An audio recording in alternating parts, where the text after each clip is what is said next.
prayer for my dear brother, Father Michael Flaker.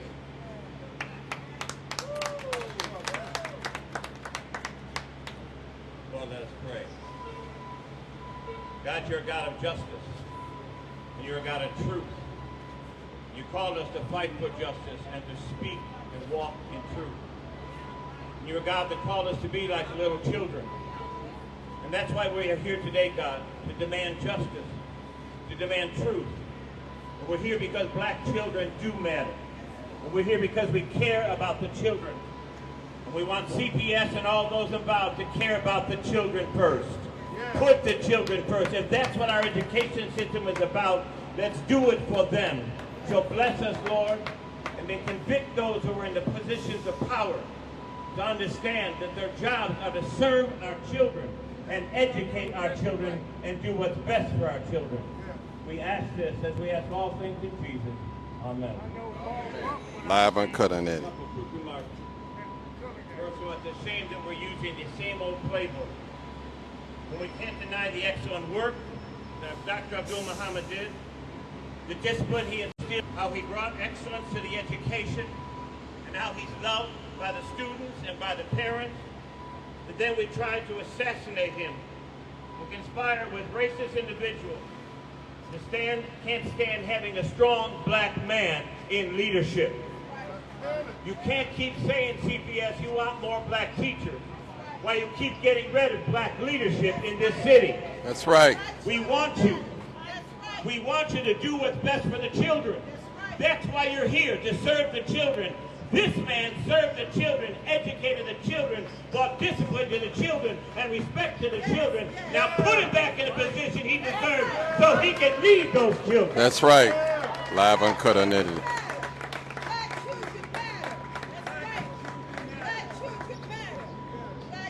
I'll try to open up with a brief overview and then introduce the rest of the speakers today.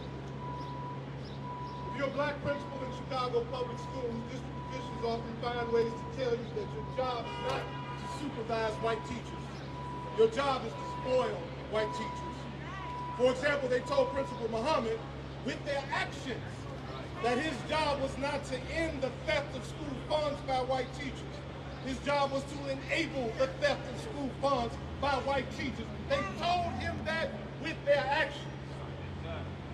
And if you're a black school leader and you make the mistake of actually believing the written rules, that your job is to supervise a predominantly white teaching force, to coach them, to support them, to hold them accountable, Pedro Martinez and the rest of CPS management will unleash a system on you that will smear your good name and replace you with someone who will stay in their place.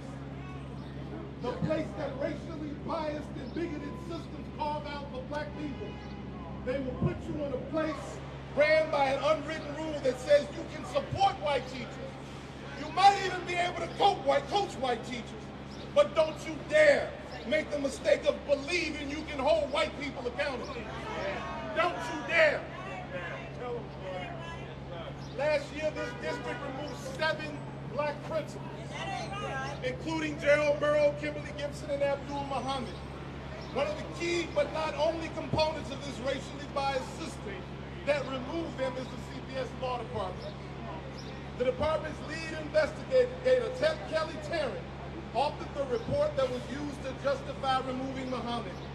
It is that report, a report that CPS tried hard not to release, that exposes the core of the racist smears, the racist system that smears, defames, and persecutes principals for having the audacity to hold the system and anyone in it accountable for serving black students.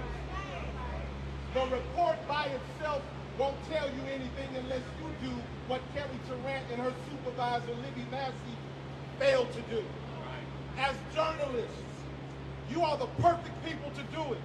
You're perfect because law department officials and journalists are both Live, trained uncut, unedited. investigators, obligated by ethics and the law to use essential investigative practices like getting multiple perspectives, vetting your sources, fact-checking witnesses, and corroborating testimony with documentation, and throwing out claims that are convincingly refuted by that documentation. When you start doing these things, you get that law department report, you start doing those things, that investigators are supposed to do, you realize that the law department was not guided by ethics or law. Let's take a look at just one of the 80 examples that we have of their behavior. Kelly Turan of the law department concluded that Mr. Muhammad did not care about his school. This finding was reached based in part on the testimony of teacher Ian Brannigan, who told Tarrant that Muhammad arrived at school after 8 a.m. and we have this on documentation. After 8 a.m. on December 22nd and did nothing to help organize students and staff. But if you go into the timekeeping system like any good investigator would do, you would see that Mr. Muhammad swiped in at 7:46 and Ian Brannigan, the man who lied on him, swiped in at 7:47 after Mr. Muhammad. These witnesses, and we have that in documented evidence. There's the time sheets right here. Where's the other one? Where's the other one? Live uncut on This it. is Mr. Brannigan's and this is Mr. Muhammad. Right here. And we'll show them to you up close when this is done. A simple thing an investigator could have done, but they didn't. This is just one of more than 80 verifiably false statements in the report that the law department manufactured to justify their persecution of Abdul Muhammad. That's more than 80 times that they failed to use procedures that you know, that you as reporters and them as investigators are obligated to use. When you mess up several times, you might be incompetent. But when you do that more than 80 times in one report, that is intentional. And you have been corrupted. You are, in fact, corrupt. Call the police. Come on, What's the nigga? What's that in that pocket? What's that in that pocket? What's in that pocket? look at his pockets. Look at his hand. I don't know Marshall is fucking my charges, man. Look at his hand. Hold on, man. Let me get his hand. Just grab his hands. Hold up, grab his hands. We got his. I got his alcohol on him too. Hold up. Hold on, man. Hold on. Take the alcohol. Take the alcohol off. That bottle. Take that bottle. Relax, bro. Relax. Relax. He needs mental health. He's got mental health. Relax.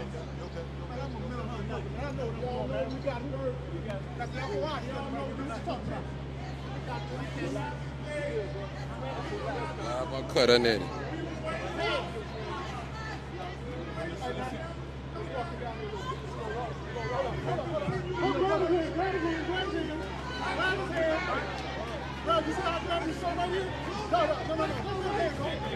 Don't let him go.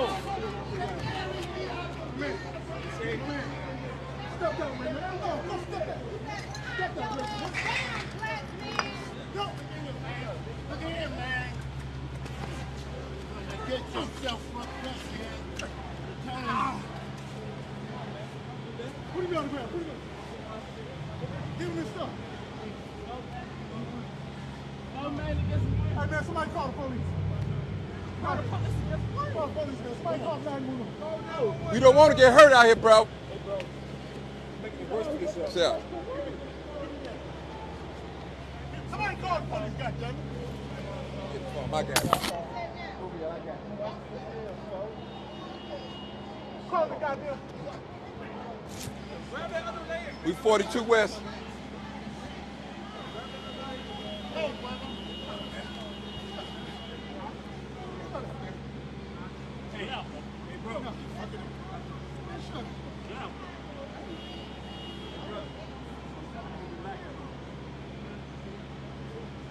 Relax.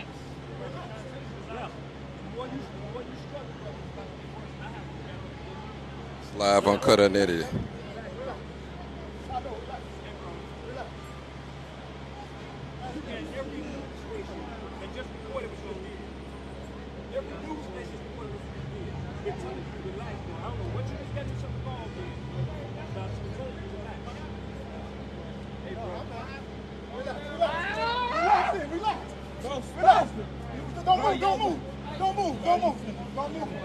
Don't move.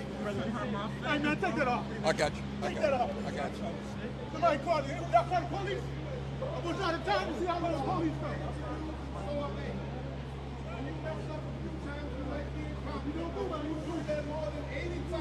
Live uncut, I need it. That is intentional. And you have been corrupted. You are, in fact, corrupt.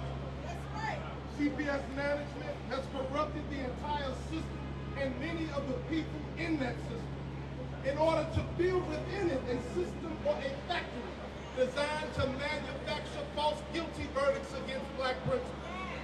And Pedro Martinez has put that factory into overdrive.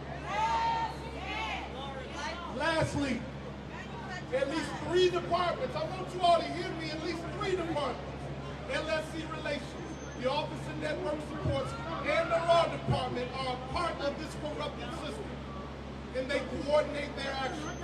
Principal Muhammad once told me when different parts of an orchestra are playing in sync, you know there must be a conductor. And the only common supervisor in the chain of command for all 3 of these departments is the CEO, Pedro Martinez. This is a complex story with multiple bad actors across multiple departments, and we hope that you stick with us and cover this story in its entirety. In addition to the pursuit of truth, or what the pursuit of truth demands of you, we also have some demands of our federal, state, and local governments, and we will list those at the conclusion of this press conference. Right now, I want to introduce the woman who was the head of the committee that selected Abdul Muhammad as the principal of Limblom, Ms. Lynn White.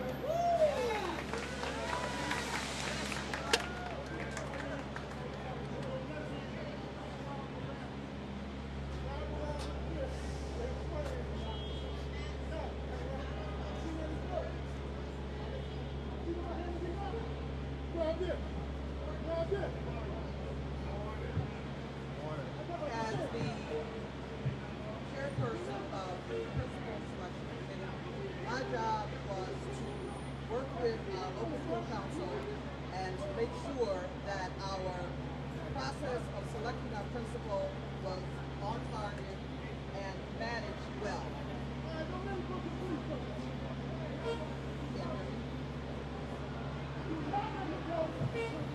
Is this any better? Okay. So my job was to make sure that our principal selection process went well. So in doing that, what we were chartered to do was to go through a series of candidates and choose our candidates that we wanted to move forward in the process. What we ended up doing was we had 2 candidates, and Mr. Muhammad was one of those candidates. We had a candidate that dropped out, therefore we had Mr. Muhammad as our main candidate. We were told, I was called by Devin LaRosa to go back and find more candidates because he did not like the idea that we were going to have a forum for the public with just one candidate. I explained to him that was not the way the process was to be done. We were going to move forward without one candidate. The day that we were going to choose our vote on our one candidate, Live, uncut, unedited. I got a call from Kashasa Ford, who was the director of LSC Relations, and she told me, you do not have to settle on Mr. Muhammad. You can have an interim principal. I explained to her that the council had made a decision and we were moving forward. This was the same day we were going to vote on Mr. Muhammad to move it forward. 10 minutes before the meeting occurred, she sent out an email to the whole council stating that the manner in which we had been doing our meetings and holding our quorum was not going to be sufficient.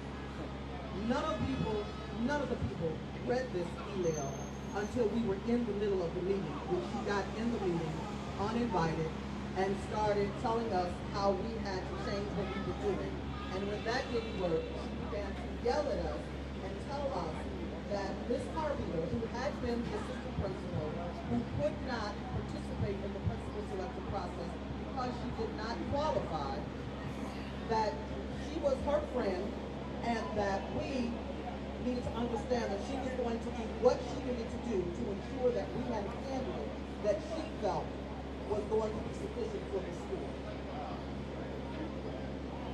Now, from that meeting, we ended up not being able to vote. She was a very heated process. I ended the meeting and rescheduled the meeting to take the vote the following week. We took the vote, we moved Mr. Muhammad forward. But during this whole process, please know that we had staff members who were distributing information about Mr. Muhammad's religion, and that they did not want to have, this particular person did not want to have a Muslim running his school because they did not like white people, they did not like gay people, and they did not like Jews. And how would they like having someone like that in their school? We moved forward. In spite of all of that, we moved forward, and we found that later, after we took our vote, there was a concerted effort by staff, and specifically the main staff member who started the process of trying to track Mr. Muhammad. They were meeting with Mr. LaRosa. They were meeting with some of the alums, and the intent was to ensure that Mr. LaRosa made certain that Mr. Muhammad would not be successful. And it started with the protest on the very first day of school with people who had never met Mr. Muhammad, had no idea who he was, had no idea as to what Islam is about, and they proceeded to threaten his physical person, which was just wrong. So we want this process along. Please, round of applause for this man, right? I wanted you guys to see just how deep this goes. It wasn't just the law department, it was the local school council relations department.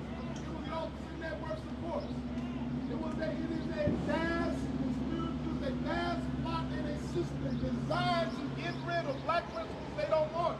Live, uncut, unedited. So I introduce you all to the main person, to the main person who we came to see today, to our main speaker today, and I want to say a few words about him. I believe everybody talks about, his national attention and the cases, but I want to talk about something a little different.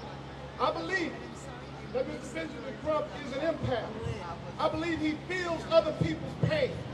I believe that his drive for justice is driven by the fact that he feels that pain and wants to end that pain for those people. He's not just fighting against his injustice, he's fighting to end the pain that injustice causes. They call him Black America's Attorney General. I think he's America's consciousness. I think he's one of those men who's put here to be humanity's consciousness. Men like him are manifestations of humanity's need to be conscious of our faults and to correct ourselves repeatedly so that our world and our nation and our city can be better than what they are. Ladies and gentlemen, please give it up for Mr. Benjamin Crump. All right, live, uncut, unedited. Thank you for those kind words, Troy. And y'all give a great round of applause for the great leadership of Troy as the president of the Principals and Administrators Association. Without him leading this fight, I don't know where we would be at this moment. So thank you, Troy. Thank you. When we think about the recent decisions made by the U.S. Supreme Court regarding affirmative action and attacking our children during the college admissions procedures, we have to look at the whole education system and see where else they are attacking our children. Because now more than ever, we have to affirmatively speak up for our children's future. We have to affirmatively stand up for our children's future. And we have to affirmatively fight for our children's future. Because if we're not going to fight for our children's future, we now clearly see nobody else is going to fight for our children's future. So Live, uncut, unedited. Chicago, Illinois, in front of the Chicago Public School Board with these great black principals. And you're going to hear from them. Abdul Muhammad. You're going to hear from Gerald Morrow. you're going to hear from a great principal, Kimberly Gibson.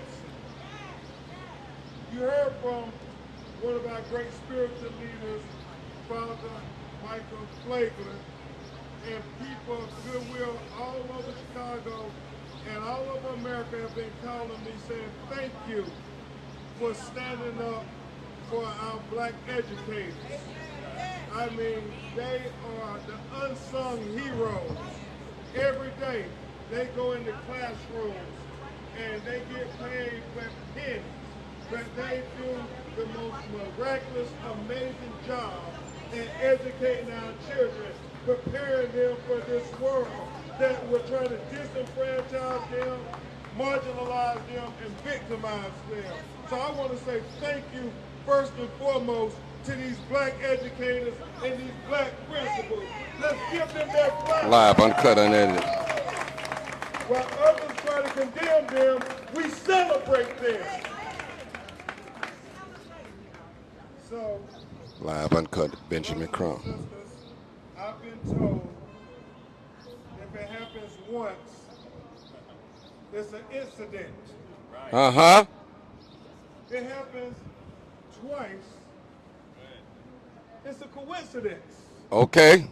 But when it happens 3 times, 4 times, 5 times, 6 times, 7 times, Uh-huh. it is a pattern in practice of discrimination against black principals. And what are we asking for? We're asking for due process. We're not asking for anything extraordinary. We're not asking for anything special. We're asking for the elected leaders who control the administration of education in the city of Chicago. Give these black principals due process. Give Yes, them sir. a fair proceeding where they can show that they have been falsely accused, and they can exonerate their good names, and they can get back to doing what they love to do, and that is to educate our children. I was told, Father Flavor, that by my grandmother, what's worse than a lie? That is to tell the truth and nobody believes you. Well, you know, I think what's worse than that is not even being able to tell your truth because they shut you down, right, Troy? When you come to speak your truth, they don't even want to hear your side. The people who condemned you because the color of your skin gets an audience, but you get no audience. And how is that fair?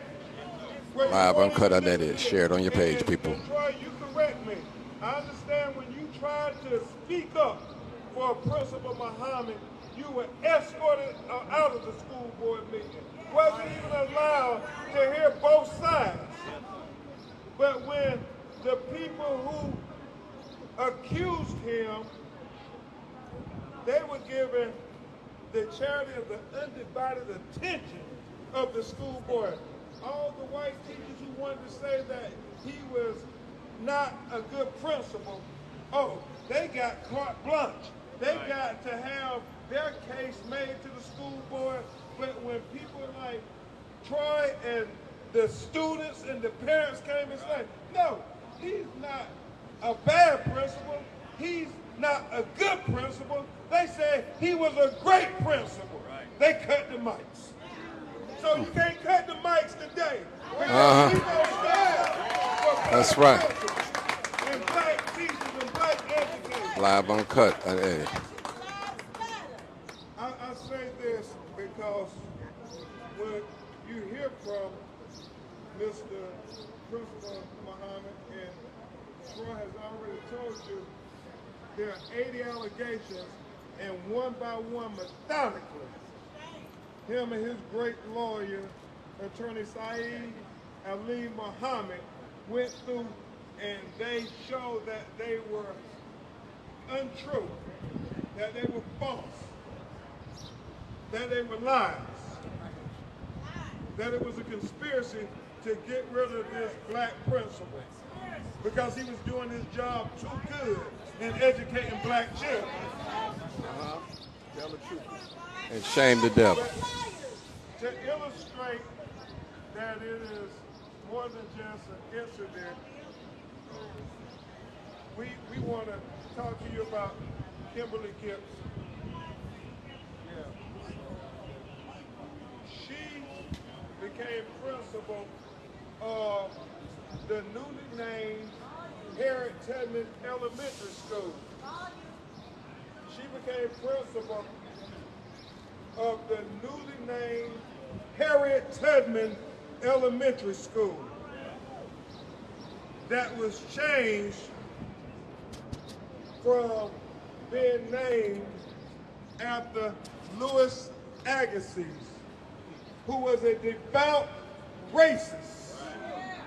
And I know this because I sued Harvard University for a black woman to reclaim the slave photographs taken in 1850 for him to have visual evidence of his racist theories of saying that black people were inferior, while Abraham Lincoln, your native son, was going around proclaiming the Emancipation Proclamation, reminding America about the Declaration of Independence, that we hold these truths that all men are created equally.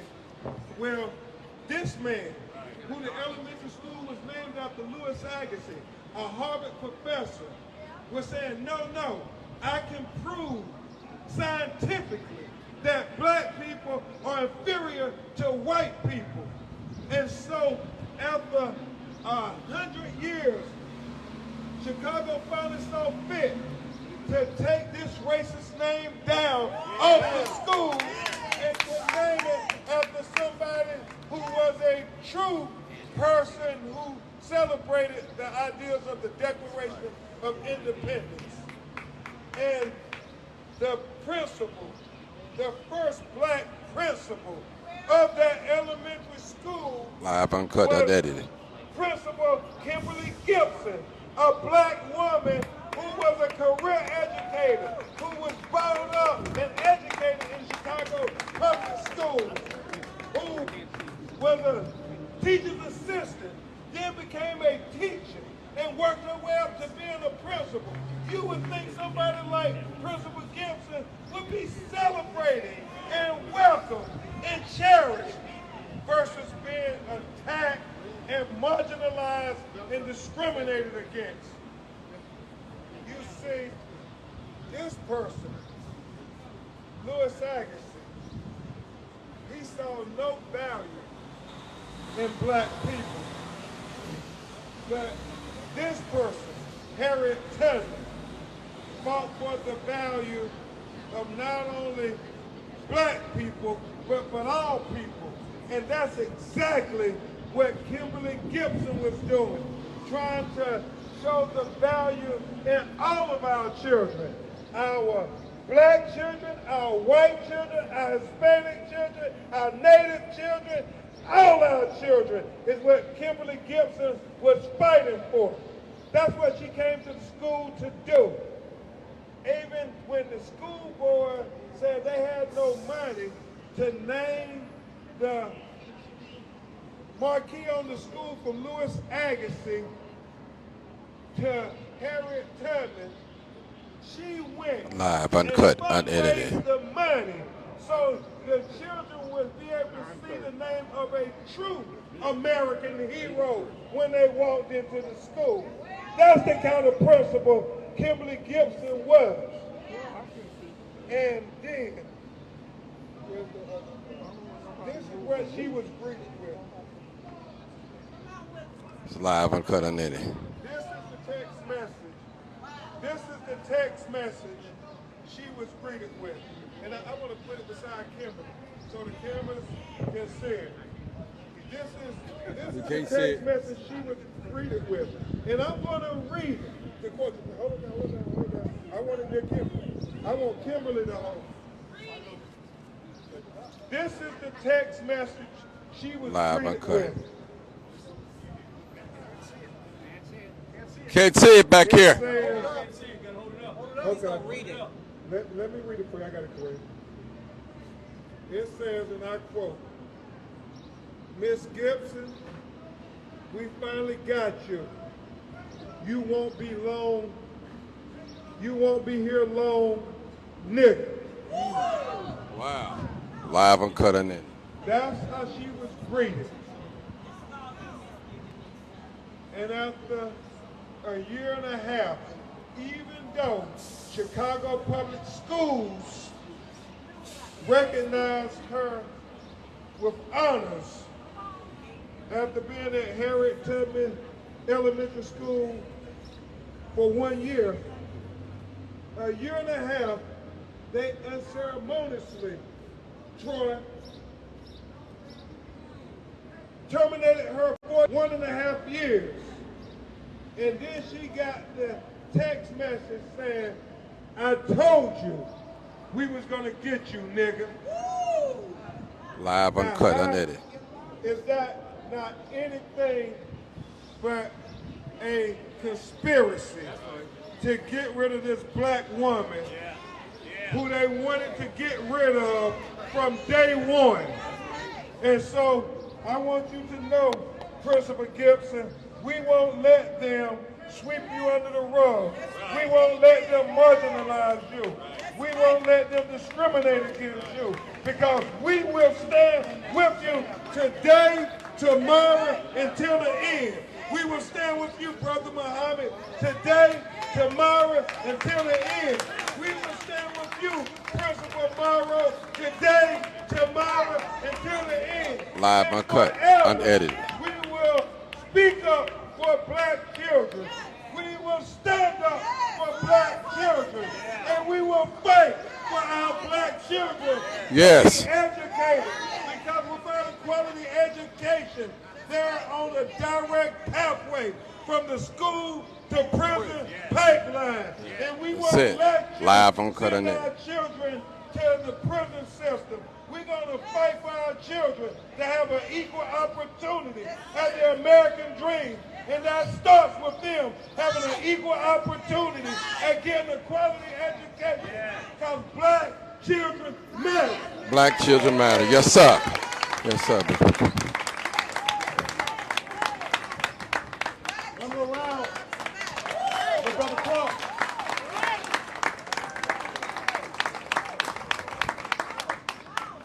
Before I introduce Brother Abdul Muhammad, I want to say a couple of words to follow up on what Brother Crump said. In Gerald Merrill's case, actually, you know what, I'm going to say that. I'm going to just talk about our Brother Muhammad. People who know me know that I can sometimes have ego. I thought I was the best principal in Chicago's history. I always look at my emails, it says most awarded principal, right? It says principal of the #1 neighborhood school. I thought I was the best. And then I met Abdul Muhammad. Live uncut unedited.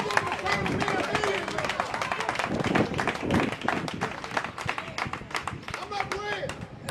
Those who know me know it takes a lot to get me to a point where I say I have found someone better than I think I am. And it didn't occur to me immediately, because the more I heard from his story, everywhere he goes, Live uncut. achievement rises. Everywhere he goes, climate and culture gets transformed from fights every day to peace in the hall. Everywhere he goes. And the thing that everywhere he goes, graduation rates go up. And the thing that finally hit me about him is why everywhere he goes you see those things. It dawned upon me that this man loves black children. And that everything he does comes from that love. Brothers and sisters, please give it up for Mr. Abdul Muhammad. Yes, sir. Live uncut unedited.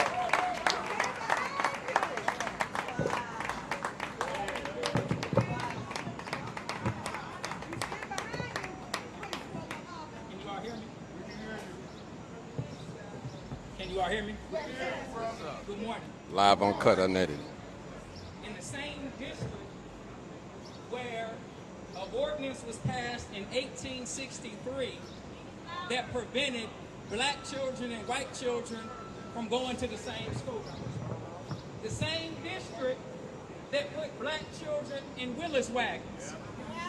The same district that was issued a consent decree by the federal government to desegregate schools, and the schools still are not desegregated. The same district that worked against Jackie Bond right here in Chicago. The same district that systematically fired black teachers and were sued and had to pay the black teachers. The same district that closed over 50 schools in the black community.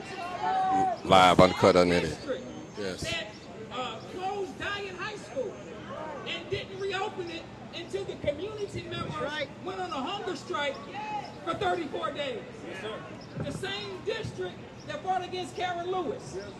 The same district is now waging their war of anti-blackness against the black principals in Chicago. Live, uncut, unedited. They have a track record of anti-black behavior.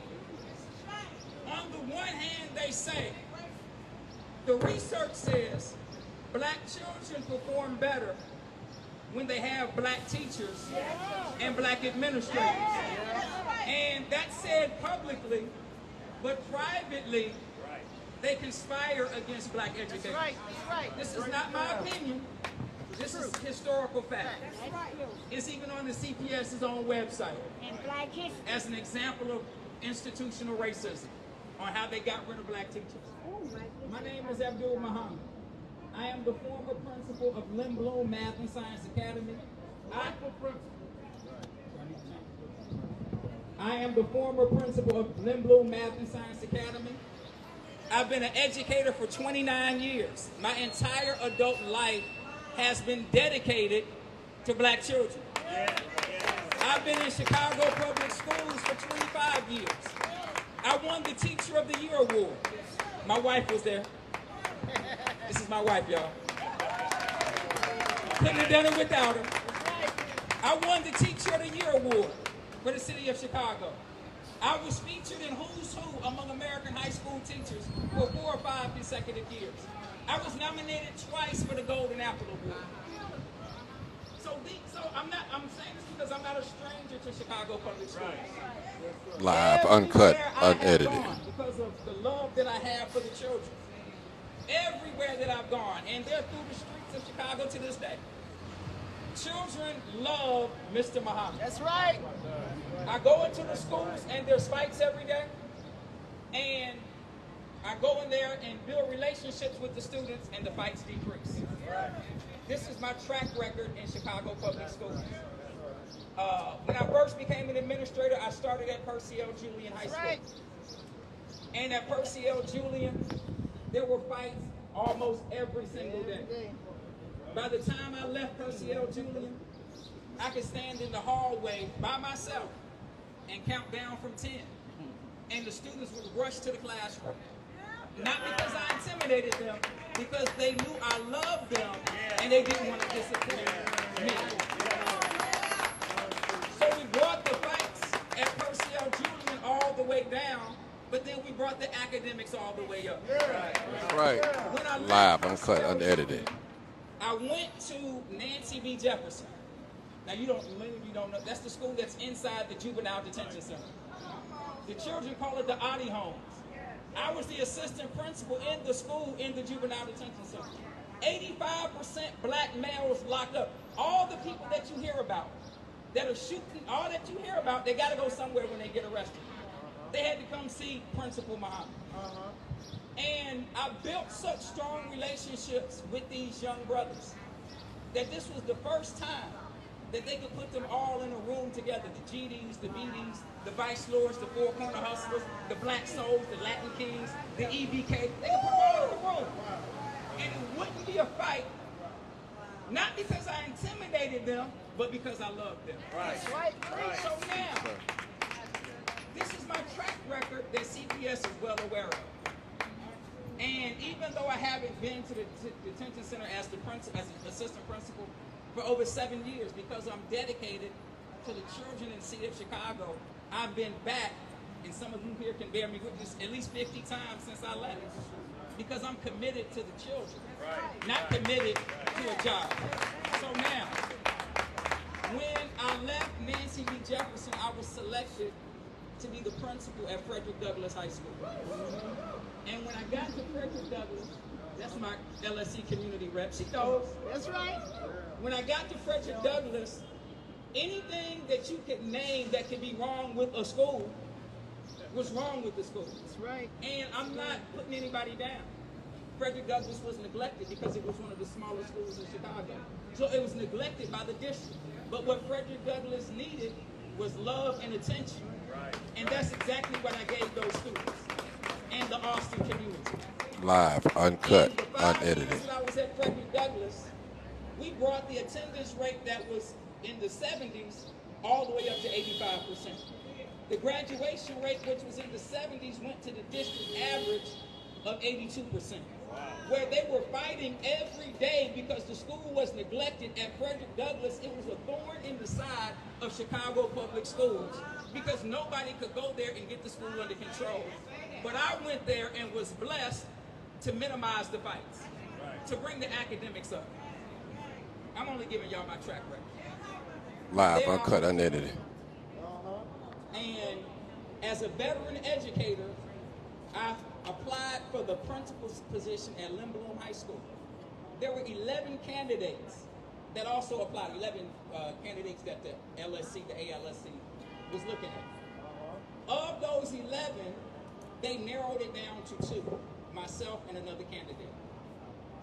The day of the forum, which was June 15th, the other candidate dropped out of the bid to be the principal at Lynn Bloom.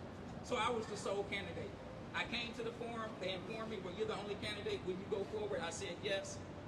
I answered every question in the forum. It was a 2-hour forum. Anybody who's familiar, all of you journalists who do these investigations, the video of the forum is on the Lynn Bloom website.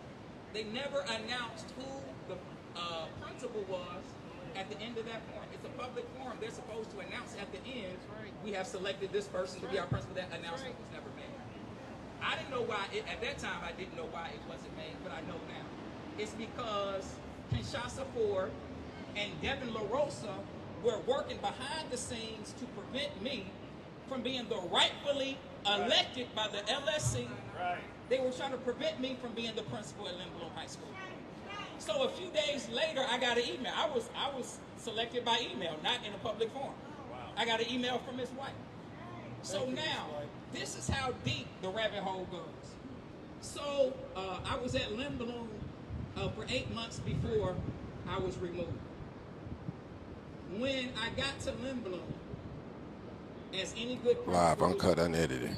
you take an assessment of where the school is. That's right. And one of the things that I found out was that monies were not being turned in. And there were several teachers that did not turn in money from fundraisers and sporting events. One, her name was Christina Davis, who was the athletic director. And when I found out the money wasn't being turned in, I went directly to her and had a private meeting and inquired about the money that was not being turned in. To make a long story short, Miss Davis took the money out of her bank account and brought it back to the school, and we put it in the school's bank account. But because she was corrected for something that could have caused her to lose her job, she, according to her words, became the ring leader. These are her words, not mine. She told it to one of the parents who's here, Brother Omari. She said that she is the ring leader of the opposition against the principal. Wow. So Miss Davis and Live, 6 uncut, other white unedited. teachers told all manner of lies to the CPS Law Department that Mr. Devin LaRosa agreed with, that Kelly Tarrant did not properly investigate, and on March 31st, I was removed from Lynn Bloom High School. And my last point is this. Every day, we talk about the children in Chicago. When they come downtown, we have something to say. When they do something wrong, we have something to say. And the constant refrain is there anybody who can do something about these children? And Chicago Public Schools is working against the very ones that can do something about the children that we all say we care about. Thank you. Live, uncut. Introduce the next speaker. I just want to say, if does anybody have any doubt, if given an opportunity to have due process, that Abdul Muhammad would not be immediately put back in his position of educating the black children in the city of Chicago. Instead of attacking them, they should be celebrating them. That's what they should be doing. Celebrate those brothers. I'm sorry, Troy. Give it up one more time for Abdul Muhammad. We want.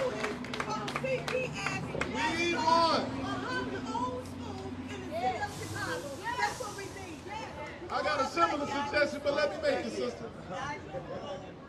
We want to do a lot more than just get him due process, because we can't have them, the people who did this to him, giving him due process and stay in their positions to do this to somebody else. That's right, live uncut. Not only do we want him back, but if you listen to him, listen to his philosophy, listen to how effective he is. I think we stopping short.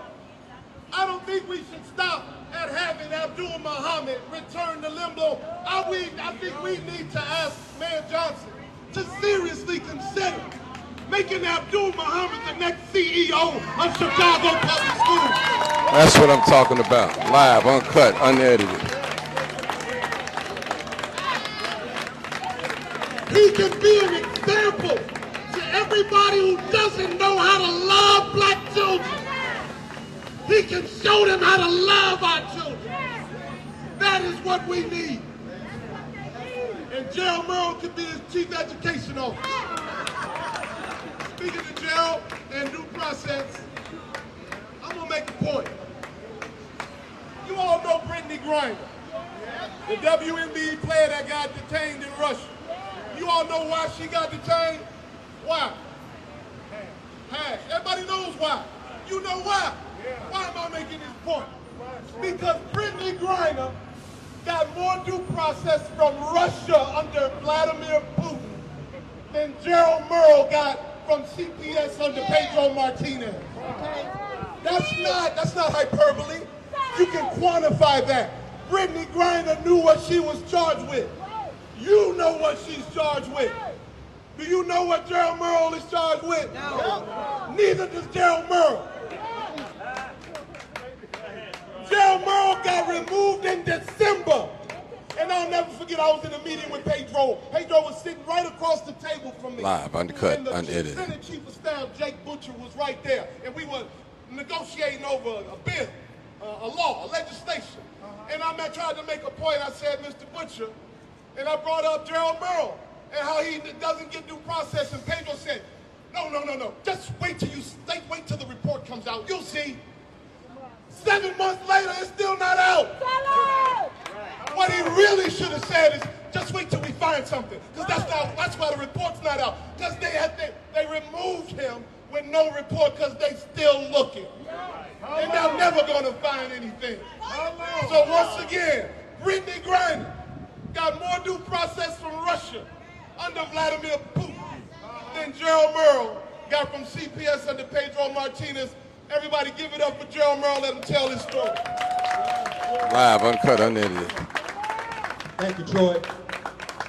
Good morning, everyone. My name is Gerald Morrow, and I'm a proud educator of Chicago Public Schools.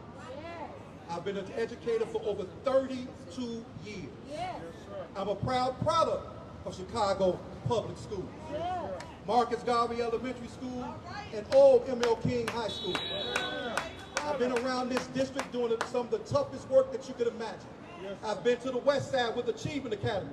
Achievement Academies were schools where children did not graduate from 8th grade, but they were put into a certain program to give them all of the resources that they need. However, after it was successful, CPS removed the program. So children who were primarily black did not get the support and resources that they need. Anything and everything I say, fact check it. I'm telling all of the journalists right now, fact check it. Why were those academies removed? They served black children and gave them all the resources that they needed. I transitioned to Robeson High School, which is now Inglewood, still in the Inglewood community. The school was totally disinvested in. The school was so bad that when it rained inside the school. Why are we sending our black children in Inglewood to go to a school that was so detrimental? Again, go back and fact check it. It was a school that had close to 28 to 30% diverse learners. Go back and fact check it.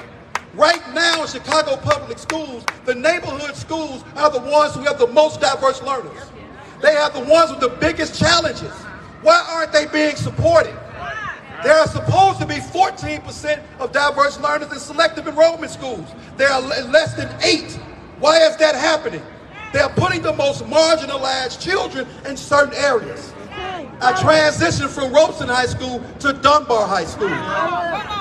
That's where all of the things began to start. I spoke out against what they taught principals about manage your LSC. I worked with my LSC and the community to bring programs to Dunbar. Dunbar had dropped all the way to 230 students. Under my leadership, one of the biggest things that's in CPS right now, they try to tell you that it's instruction, but the biggest challenge is enrollment. Dunbar's enrollment increased from 230 close to 500 students. Why? Because I've made sure that working with the LSC and the community, we put programs back inside of Dunbar. We partnered with a barber college to make sure that we put the programs back in. We built a music studio to put the programs back in. We built an aviation program to put the students back in the building. We had a student who was en route to getting his pilot's license. With all of the things that are going on in our community with our black boys, why are you targeting a school and a school leader that made sure that African American young men and women had an opportunity to be successful? They put a program in the building that was strictly done for a political measure. It has not shown any dividends towards making sure that our children have opportunities. The program named Chicago Bills, journalists investigated. You will find out exactly what I'm saying. Again, fact check it. You will see exactly what it is. But children have not matriculated to and through that program. The program was systematically put forth by Chicago public schools. It is not a new issue, but it still needs to be investigated. Looking at all of these different things, due process has not happened. This is something that has happened to African American leaders, teachers, especially our black males, for over the last 20 to 25 years. This is nothing new. This process and this system has to be disrupted. It has to be dismantled. We have to disappoint the people who want to make sure that our students, our black male students, do not see people that look like them. Chicago public schools, you keep saying representation matters. What can a black boy be if he cannot see somebody who looks like him? Somebody who advocates for him. I initiated a black male leadership group who came together to discuss the discriminatory practices that have been done towards black male leaders. CPS did not initiate this. It was initiated by other black male leaders like myself to voice our concerns about how we were treated, how we were devalued. We have carried CPS's heaviest load for the last 25 years. And all we have been done is told that you've been disrespected. You don't know instructions. You cannot lead a building. Go beat Joe Clark with a bullhorn. Put your Superman cape on. Stop the fights. Not only did we love our children to life, we improved academics, we improved enrollment, we brought programs to the building. We worked with the community.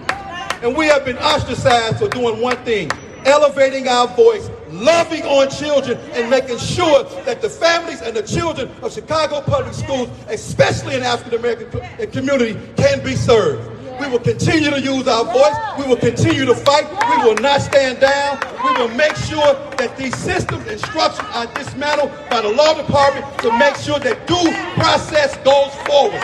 I still do not know, Paz, they told me mismanagement is all it is. They have not said anything else for 7 months. I have no idea. But at the end of the day, it's not about me. It's about setting a precedent of how we're going to treat our leaders, especially African-American leaders who have done the heaviest loads in this district. But ultimately, this is taken away from children. Muhammad and I and others like me, we were there to serve our communities and serve our children. Our children deserve better. To God be the glory.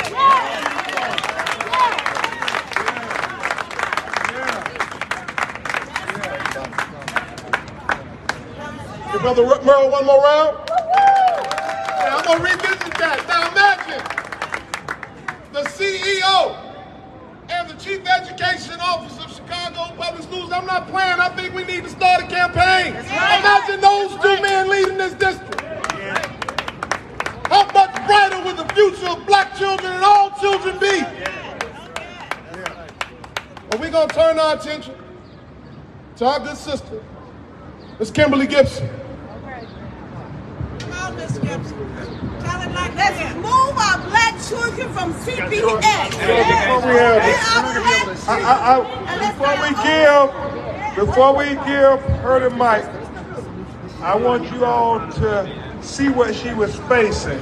And her question was to CPS CEO, when I got a text saying, Miss Gibson, we finally got you, you won't be here long, nigga. What was the response from CPS? Why did they put her on an island and let her conspirators continue to attack her? And ultimately, why did they give in to her conspirators to terminate her contract? So at this point, we want to make sure that all the media can hear from her. Thanks, ma'am. Okay. So we can actually see her. Black children lives matter. Is that okay, guys? Yeah, that works. Yeah. Okay. Let's go. Good morning, everyone. I would like to first say, my name is Dr. Kimberly Gibson. I worked hard to earn that name. Dr. Kimberly Gibson.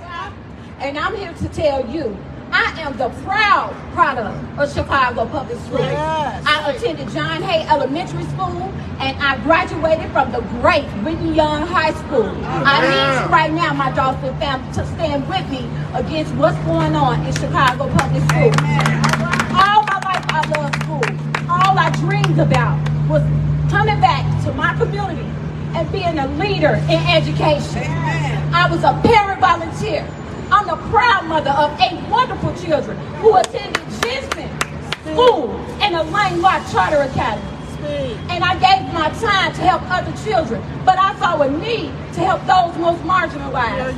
I became a teacher assistant, then went back to school to become a special education teacher. I coached on the West Side. I worked at Spencer Technology Academy, Duke Ellington School, and John Hay, the school that I originally attended. I gave my all. I joined the Chicago Leadership Collaborative, which is part of CPS, to become an administrator, so I too could make a difference. Not only in my community, but in this city of Chicago. I dared to be different. I was a resident principal for 1 year at Audubon Elementary. Where I was supported by staff that did not look like me. The next year, I received a 4-year contract at Lewis Agassiz School, which had just been renamed Harriet Tubman. Just imagine a black woman walking in there as a leader. All I did is take training on diversity, equity, and inclusion, and I took that with me. And as a leader, I stood up so our school would reflect someone that all of our students could look up to, our staff and our community. Harriet Tubman. When I went to the board and asked for money to get the marquee changed, I was met with no Because if we do it for you, we have to do it for others. I always say that. I didn't talk about it. I did work. I worked with Senator Fagenhost. I worked with our community. I worked with the aldermen to raise the money. And on February 14th, our school reflected Harriet Tubman's name. A week later, on February 23rd, 2022, I was honored as part of CPS Honoring Excellence alongside Ms. Gators from the West Side Marshall High School. And I was honored to be honored with that leader alongside my students. But every time I think of the good stuff, I cannot forget 4 months after becoming principal, somebody texts me, and not just somebody, but it's a group. Because as an educator, I want to read this to you. Ms. Gibson, we, here it is right here. Finally got you, you won't be here long, nigga. Can you imagine me fearing for my life? Having to go home and tell my kids what happened? Filing a police report, and still I have not received any justice. You're not. I reported it to my superior, and instead of supporting me, I was treated with victim shaming and victim blaming. It was 3 months went past, and it wasn't until the March that administrator came along. And instead of them helping me, they didn't support me. My Lord. We stand with you. You know what I'm asking? We stand with you, Dr. Gibson. Yeah. I'm asking y'all to stand up against discrimination. That's right. That's right. We will. I'm asking you to I'm asking you to think of how our young kids feel. When they discriminated against, are they just transferred or terminated? Then why would you do that to a school leader? That's right. Why would you do that to a woman who's out on disability, trying to recover from the stress that I had to endure after becoming ill in this Delaware City, and CPS helping me? Yes, take your time. After 5 white parents come and complain about me when they wouldn't let my CPA president speak. They let 5 white people speak against me, but I'm here to tell you, our views, That ain't right. they won't be muted. Our visibility will be shown. This is systemic racism. This is discrimination. I am the victim of a hate crime. And the one thing We deserve justice. we all got in common is we all black. Yes. And we need more black male and women leaders. Yeah. Because I might be the next CEO. It could be any of us. But right now we requesting due process. Yes, due process. Fair opportunity to tell our story. Yes. Because we have the power to change this narrative and write our own story. Yes. That's So right. any administrators, community members out here who think that it's not about race, Come on. look at this again. Come on now. You won't be here long, nigga. I didn't think they'd get away with this. No, they but can't. guess what? I was terminated. They think they got away with it. But I'm here while on disability. And my contract was terminated. While I'm sitting up in a hospital, they conspiring to get rid of me. Wow. In a city where all black leaders should be appreciated, valued, That's right. celebrated, and respected. Yes. We have been marginalized. Right. Our names have been besmirched. And it is not going to continue. That's Will right. not. While it was important that I was the first black principal woman at Harriet Tubman, it's important for all of these black leaders up here, for y'all to join the fight with us against what they're doing. Take your time, sis. Take your time. Take your time.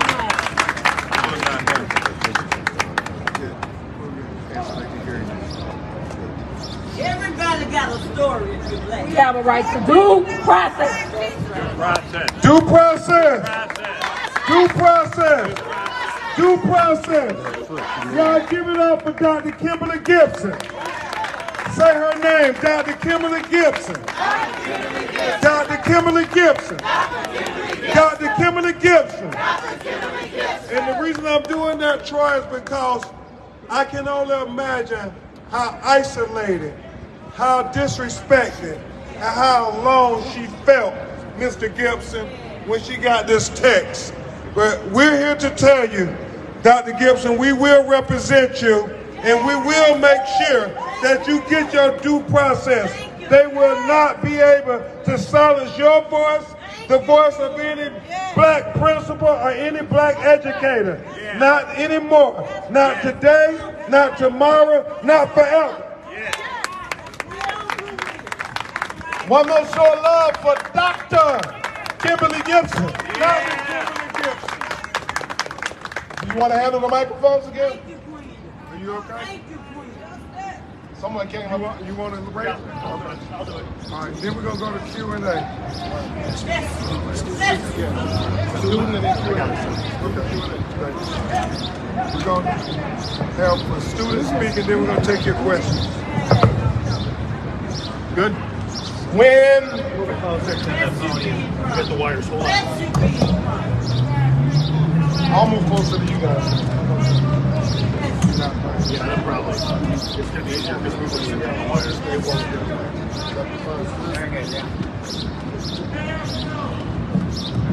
Black children lives. One of the things that would happen when I started to represent and advocate for Abdul Muhammad is I heard his story.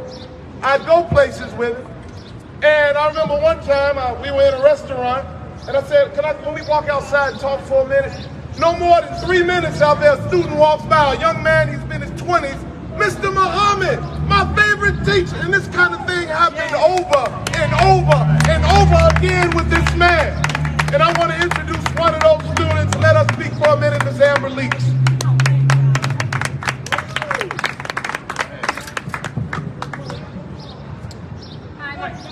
Can y'all hear me? Yes, ma'am. It's your truth, Queen. I stand here not only as a youth advocate, but as a community organizer as well. And what's your name? I'm Amber Leaks, Leaks. All right, Amber Leaks.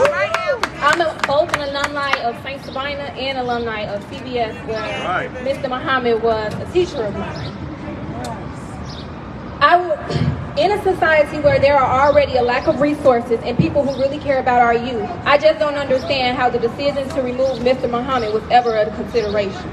A man who commits to educating and empowering, supporting and uplifting, community and involvement. Changing lives one youth at a time.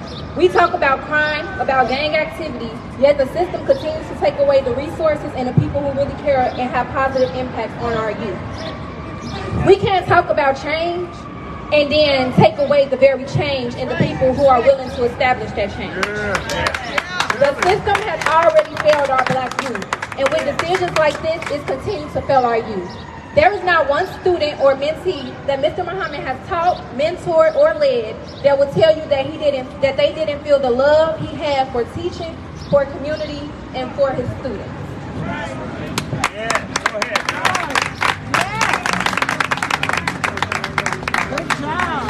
And we want to acknowledge Attorney Samantha Odin Yates, also the great lawyer representing Gerald Morrow. Give it up for that.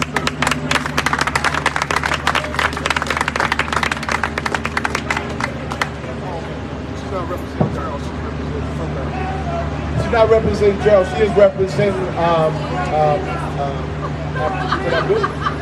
Abdul.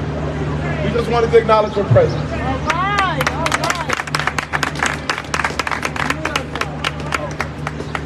All right, so we have to skip some speakers, but I at least want to acknowledge Limblom parent Michael Dwyer, who came here today. And if the press has any questions for parents, he is here. So they said, come on up if you want to say a quick word, Brother Dwyer. Yes, sir. Yes, sir. Come on and do it. Yes, sir. My name is Mark Dreyer, and I'm the parent of one Limblom graduate and 2 current Limblom students. Yes, sir.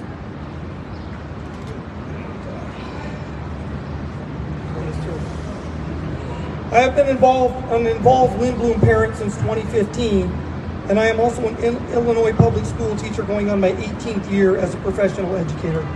When Mr. Muhammad was first hired as the principal of Limblom, as a parent, I was shocked to receive a letter in the mail to all Limblom parents stating that although Mr. Muhammad was chosen by the hiring committee, The ALSC decided not to give him a permanent contract for reasons that were not given to us as parents. As a parent, that tells me that Mr. Mohammed didn't have a fighting chance from the beginning. Why would you hire a school principal and then choose not to make his contract permanent even before school began? Before students started attending, they notified us as parents that, we're on the fence about whether his contract permanent, even though he passed the hiring committee, the rigorous inspection, the process, we're still not sure if his contract's going to be permanent. Break it down, brother. From the time that Mr. Mohammed started as principal of Lindblom, I have seen nothing but excellent and positive leadership.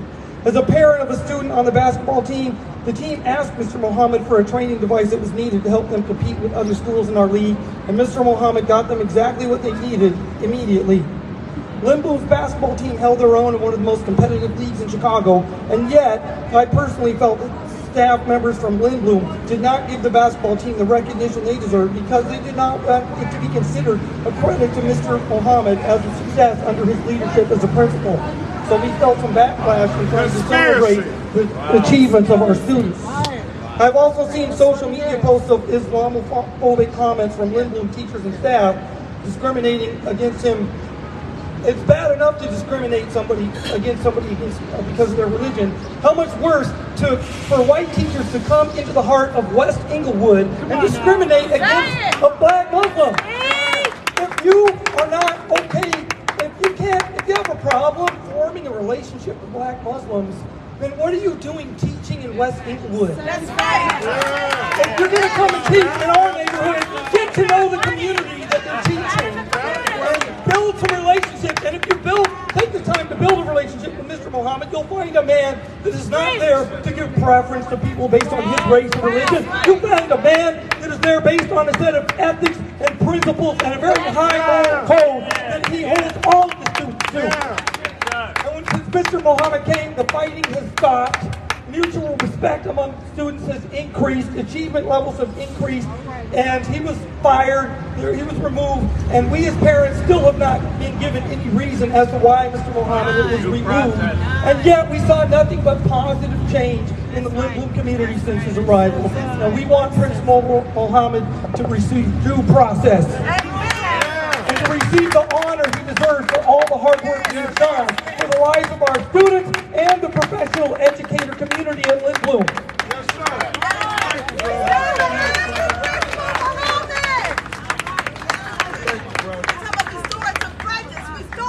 All right, we will just give our list of demands, and then we'll open it up for questions. Yes. We have 3 entities that we would like to take action. The first one is the United States Department of Justice Office of Civil Rights Division. Yes, yes. We want you to investigate the abusive and discriminatory patterns and practices of the Chicago Public Schools and develop a consent decree. Let me say that again. Yes, please. We want you to investigate. We want you. It's a short in your mic. Well, there's a short in this one, but not in these over here. There you go. All right. We want the U.S. Department of Justice Civil Rights Division to investigate the abusive and discriminatory patterns and practices of Chicago public schools and develop a consent decree to stop those practices. That's right. For the Illinois Legislative Black Caucus and the Illinois State Board of Education, we want you to hold hearings on the systems within CPS that disproportionately target and persecute black principals and disempower local school councils and predominantly black schools and propose new legislation and rules to prevent similar abuse. Right. To Mayor Brandon Johnson, I want to be clear. Come on, speak. All of this happened before Brandon Johnson. Yes, yes. We don't blame Brandon Johnson. That's right. He didn't have anything to do with the creation of these unjust systems. That's right. But he is now the decision maker. And he can make some decisions to destroy and undo these unjust systems. And we ask him to join with us as an ally to do the following. Effectively, immediately. Direct the Board of Education to return Abdul Muhammad, Gerald Merrill, Kimberly Gibson, and all black principals who were discriminated against and persecuted by CPS officials to their rightful positions and issue a public apology to all affected principals and all affected school communities. Apologize to the children for what you did to them when you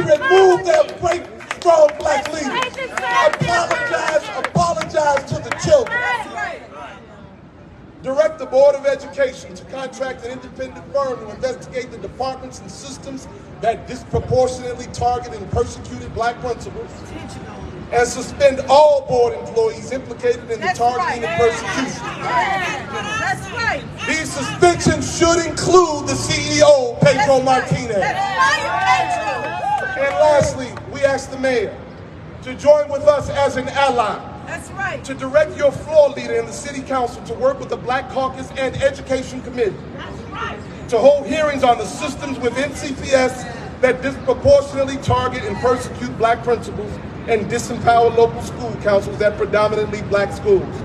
We further ask that the mayor and each caucus and committee member be an ally in calling for action from the Department of Justice, state legislature, and Illinois State Board of Education.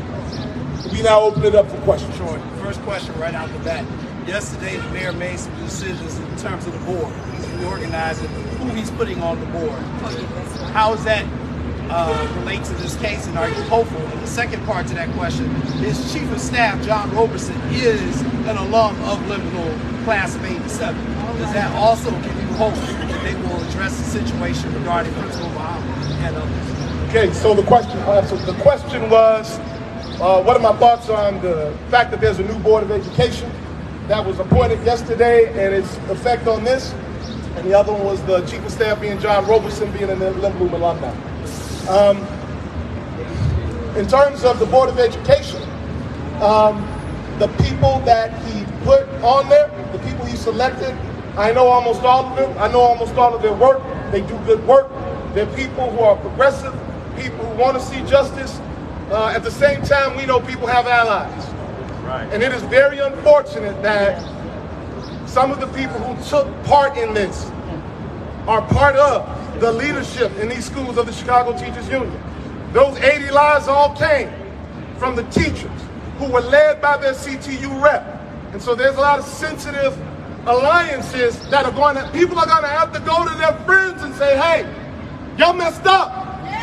You're my friend. You're my friend, CTU. Everybody know me. I risked my job for CTU. If you look at my own personal discipline papers, dismissal papers, you see supported CTU strike in my discipline papers. But as a friend, I got to go to you and say, this isn't right. You guys supported this behavior. There's systems within your union that will destroy you. I need to see you strong. You need to get rid of these systems that do things like this to men like this. And I just don't know if they have it in them to have that conversation, but I hope and pray to God that they do. Right. And you know, I have the same answer for John Roberson. People have different alliances. And we don't know which alliance is the strongest. I don't think they won't do the right thing. I won't think they will do the right thing. I'll ask and I'll wait for them to tell me who they are. Right. With their actions. Good. And I hope they tell me something good, like Shaka Khan. Other question? Hold up, brother. This guy was next, and then you. Speaking to Abdul's character, he didn't talk about it, but there are some individuals who do not know this. When he addressed the money situation, he didn't mention, but can you mention that the person thought the money was theirs, and they thought that they had a right to keep that money when it was actually the student? I don't want to go into that much detail. I hear your point, but one of the things, he never threw any of them under the bus, even though they tried to throw them. Even the one who stole money, he never mentioned it publicly, even though they were lying behind the scenes against him. Right. The man's character is just unbelievable and impeccable. That's what I want to serve.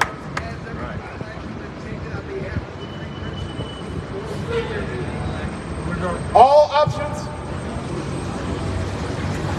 We're going to explore all legal avenues to get justice for these black principals. That's right. Each one of them, all 7 of them. That's right. We will not let them be swept under the rug and then say that this is the new precedent that you can discriminate against black principals and get away with it. Right. Any other press questions? Chinta. Yes. How do you feel? Hold up, we got Chinta right here. How do you feel about 7 white teachers leading the charge to fire Mr. Muhammad in 2023? How do you feel about 7 white teachers leading the charge to fire Mr. Muhammad? I think Brother Mark Dreyer said it best. I don't want to say anything other than what he said.